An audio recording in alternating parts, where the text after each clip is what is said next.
You've already seen a few people chattering about Plaza Accord 2.0. Yeah. I think we have to get a lot stronger on the dollar. The DXY's got to, I think, get above 110 at the very least, closer to kind of 120. But you also have to think, who wants? Japan doesn't want the dollar to stop going up. Mm-hmm. Europe doesn't want the dollar to stop going up. Right?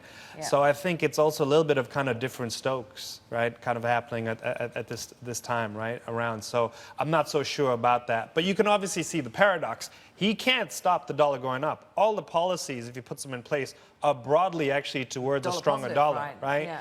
Yeah. And Yellen and the Fed are not going to sit there and just watch inflation, which we were talking about in between the segment, just run amok in essence, right? Yeah. So, it's definitely not going to be have your cake and eat it in this instance. So it's going to be down to the Fed then, you're saying? It's going to be down to the Fed. And I think there's actually another kind of key risk, perhaps not that big, where the problem we've had is for the last kind of cycle, this unprecedented kind of monetary policy across the globe. Yep. But what people fail to account for is we've had a retractionary on the fiscal side.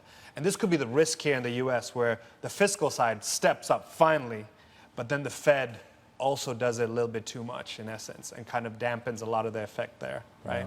So that's something to definitely keep in mind of. So when it comes to the dollar specifically, what could you see the Fed doing? I think the Fed, from my perspective, obviously they say they take it into account, but they say they take everything into kind of account. I think they're more worried about inflation. Inflation is a really one thing that I think even this Fed that has time and time again been kind of crab walking, has shown indecision, it'll force their hand.